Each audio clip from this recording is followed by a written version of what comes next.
where Merrick Garland was in the hot seat. The Attorney General was grilled over his DOJ memo targeting concerned parents at school board meetings.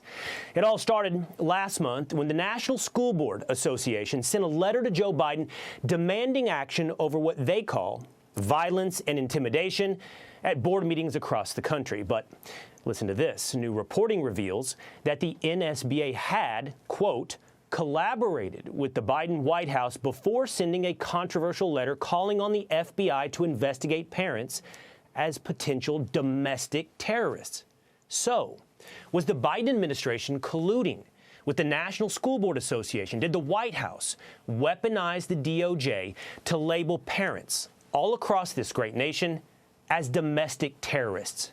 The answers to those questions seem to be unequivocally yes, because the Justice Department then quickly followed the NSBA's lead and issued a memo saying they would identify and prosecute these domestic threats.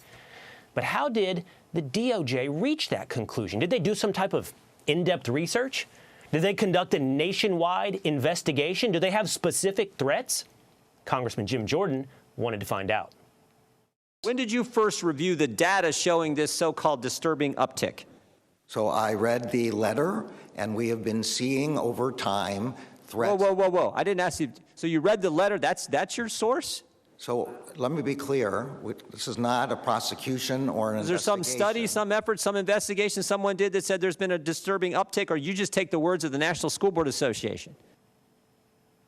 Nothing. Nothing more than a letter. Garland wouldn't give a straight answer, but he gave nothing more than a letter as the predicate for this investigation. And by the way, Congressman Jordan was cut off before he could press any more. But it's obvious that the White House was following the NSBA's lead and the DOJ was following the White House's lead. And that is not the only concern Congress had with the Attorney General. Louisiana Congressman Mike Johnson took the AG to task for his family's business ties to critical race theory. It also concerns us that your actions may have been motivated by your family's financial stake in this issue. Published reports show that your son-in-law co-founded a company called Panorama Education. We now know that that company publishes and sells critical race theory and so-called anti-racism materials to schools across the country. Did you seek ethics counsel before you issued a letter that directly relates to the financial interest of your family? Yes or no? This memorandum does not relate to the financial interests of anyone. It's against. I take that as a no.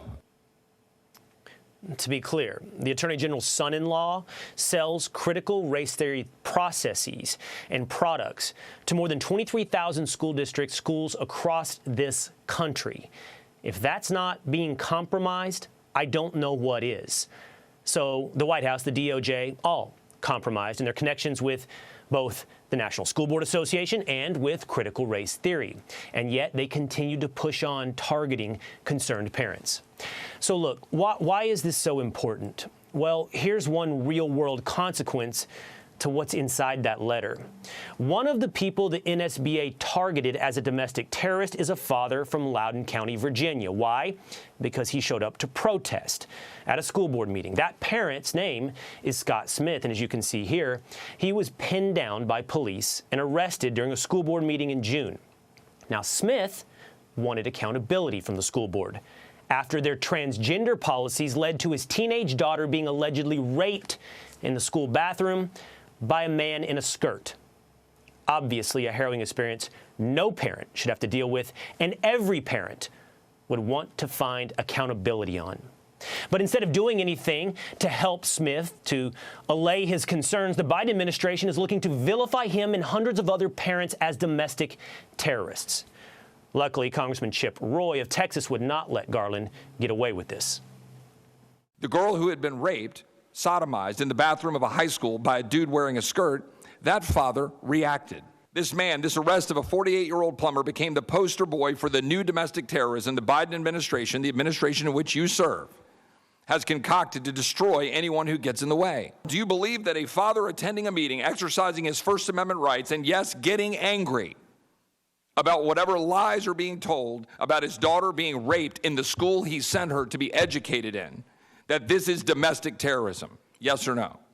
No, I do not think that parents getting angry at school boards for whatever reason constitute domestic terrorism. So then, why did you send that letter, Mr. Attorney General? Why did you issue that memo? Why target parents across this country who are only concerned with their children's safety, their education, and their future?